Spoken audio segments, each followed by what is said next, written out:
Baik, kita langsung saja masuk para paslon. Kita masuki bagian kedua, masih pertanyaan dengan tema hukum dan hak asasi manusia atau HAM. Dan kali ini kesempatan kami berikan kepada paslon nomor 02 untuk bertanya. Dan waktunya adalah 1 menit, dimulai pada saat Anda mulai bicara. Silakan. Ya, seperti kita ketahui banyak hukum yang masih tumpang tindih.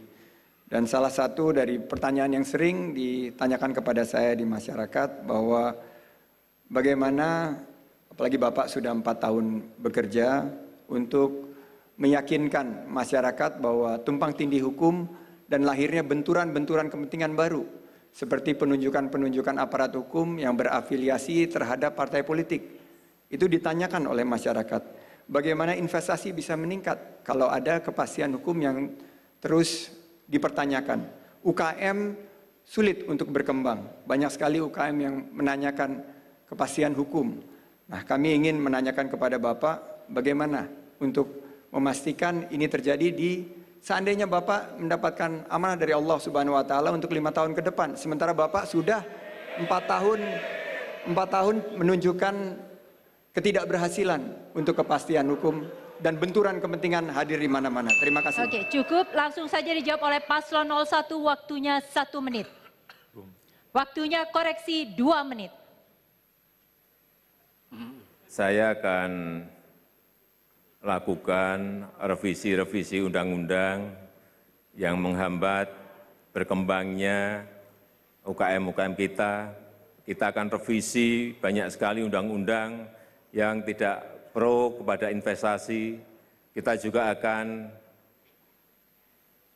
perbaiki aparat-aparat yang tidak memberikan pengayoman, tidak memberikan perlindungan terhadap rakyat kita, karena menurut saya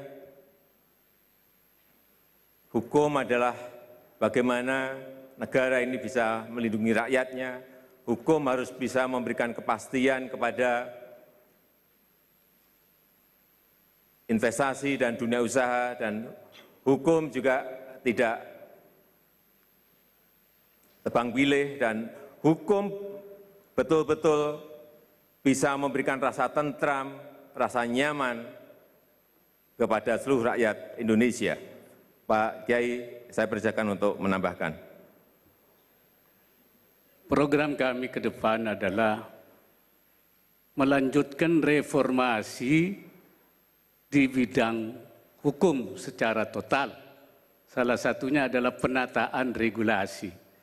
Penataan regulasi itu menghilangkan yang tumpang tindih dan membuat regulasi peraturan yang berkualitas, yang menguntungkan rakyat, memudahkan rakyat, dan akan memberikan peluang terhadap investasi dan pengembangan UKM.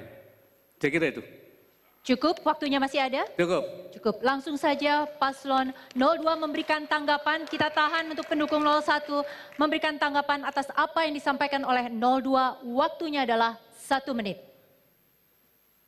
Jadi yang kita permasalahkan adalah bagaimana yang Bapak sebut tadi, ya Pak Presiden Jokowi tadi sebut aparat-aparat yang tidak mengayomi dan sebagainya. Sekarang masalah yang kita ingin tanya itu bagaimana? Karena Bapak sudah memimpin selama 4 tahun. Jadi bagaimana? Apa yang kita tunggu adalah sebetulnya apa yang bisa dilakukan segera sehingga tidak terjadi yang seperti yang kita khawatirkan semua itu.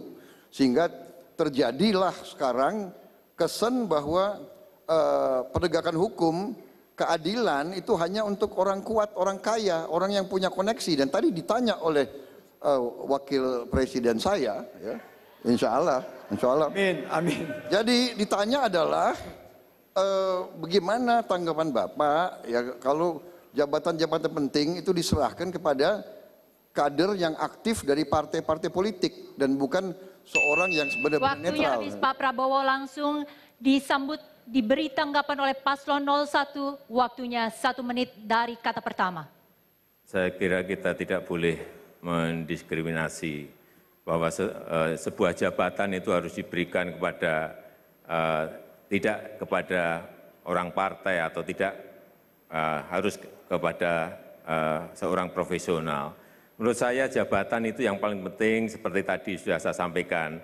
Ada sebuah merit system, ada sebuah proses rekrutmen yang betul, proses rekrutmen yang transparan, proses rekrutmen yang mengacu pada kompetensi, kepada integritas, kepada kapasitas. Banyak kok aparat hukum yang berasal dari partai yang dalam memimpin juga sangat baik dan legendaris, misalnya Pak Baharudin Lopa, itu dari P3, nyatanya memimpin kejaksaan juga bisa sangat baik. Kenapa harus dibedakan ini yang partai, ini yang non-partai? Saya kira sama saja buat saya. Yang paling penting proses rekrutmennya benar. Waktunya habis Pak Jokowi. Kita tepuk tangan untuk segmen ini. Silakan pendukung 0201. Dan tema hukum dan HAM sudah selesai dibahas di segmen ini. Ya, penonton, pendengar, dan juga warganet, usai jeda pariwara kami akan segera kembali dan masuki sesi debat pasangan kandidat untuk tema korupsi dan terorisme. Dan tetaplah bersama kami di debat pertama Capres dan Cawapres 2019.